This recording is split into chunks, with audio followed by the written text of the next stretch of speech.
இந்த உலகத்துல ஒவ்வொரு குழந்தைக்கும் சின்ன வயசுல அப்பா தான் பெரிய கதாநாயகன். அந்த பிள்ளையினுடைய வளர்ந்த காலத்துல, குறிப்பா இளமை காலத்துல அப்பா தான் மிகப்பெரிய வில்லன். கொஞ்சம் வயதான பிறகு அப்பா தான் மிகப்பெரிய இன்சை. இப்படித்தான் பெரும்பாலும் எல்லா அப்பாக்களும் இந்த மண்ணிலே பார்க்கப்படுகிறார்கள். ஒரு குடும்பத்துல அம்மாவுக்கு தருகிற அந்த முக்கியத்துவம் அப்பாவுக்கு தரப்படுவதில்லை. வாழும் காலத்திலும் அவர் எத்தனை தான் முயற்சி செய்தாலும் அவருக்குரிய இடம் ஏனோ மறுக்கப்பட்டே இந்த மண்ணிலே அவருக்குரிய இடம் ஏனோ மறுக்கப்படுகிறது.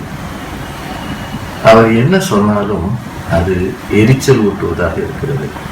என்ன செய்தாலும் எதிர்மறையாக தோன்றுகிறது. என்ன பேசினாலும் அது காலம் கடந்த ஒரு ஞானமாக நமக்கு படுகிறது.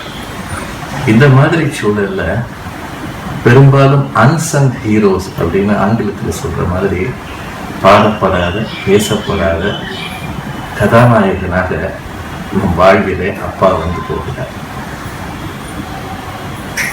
எந்த காலத்திலையும் இது இதே நிலைமை தான். ஸ்ரீராமன் காட்டுக்கு போனான் அப்படின்னு சொல்லி கேள்விப்பட்ட உடனே அவன் பிரிவை தாங்க முடியாமல் தசரதன் உயிர் விட்டான். ஆனா அந்த தசரதனை யாரும் பெருசா பேசுறது இல்லை. தன்னுடைய மகன் ஹுமாயூனுக்காக அவன் வியாதி போக வேண்டும் என்பதற்காக தன் உயிரை தத்தமாக கொடுத்தான் பாபர். பாபரை யாரும் பாராட்டுவதில்லை. அது என்னவோ தெரியல, என்னதான் அப்பாக்கள் செய்தாலும் அது பிள்ளைகள் மனதிலே போய் பதிவதில்லை. அம்மா உணவையும் உணர்வையும் சேர்த்து ஊட்டுகிறாள்.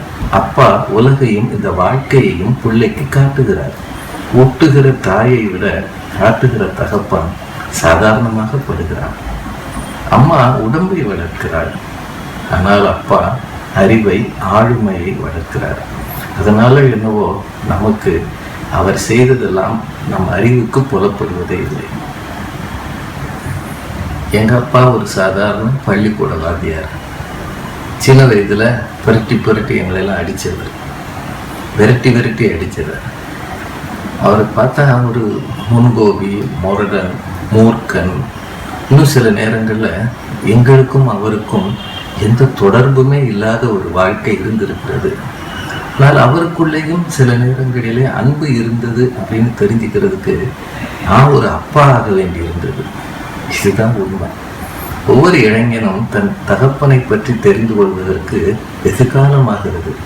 ஒன்று அவன் தகப்பனாக வேண்டும், அல்லது அவன் தகப்பன் அறைய வேண்டும். வாழுகிற காலத்தில் அப்பாக்களின் அன்பை நாம் உணர்வதே இல்லை. வாழும்போதெல்லாம் தன் வார்த்தைகளால் பிள்ளைகளுக்கு அரணாகவும், போய் சேர்ந்த பிறகு தன் புண்ணியங்களால் அந்த பிள்ளைகளுக்கு பாதுகாப்பாகவும் வாழ்கிறவர் அப்பா. ஒரு விஷயத்தை என்னால் நினைக்க முடியும். இன்றைக்கெல்லாம் பெற்றோர்களும் பிள்ளைகளும் பேசுவது கூட இல்லை.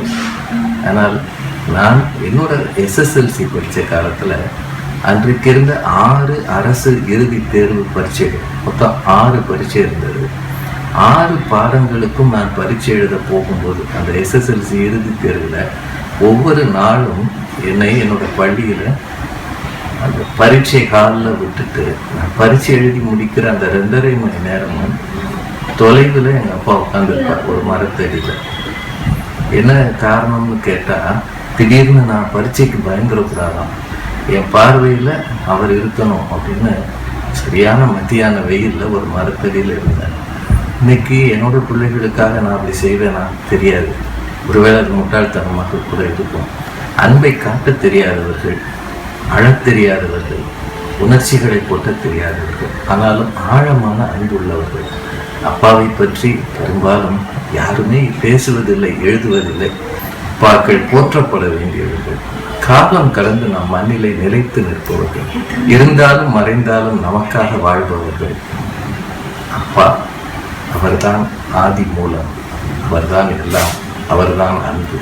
மிகச்சிறந்த ஒரு படமாக சமுத்திரக்கனி அவர்கள் இந்த திரைப்படத்தை எடுத்திருக்கிறார் என்று பார்க்கிறேன்.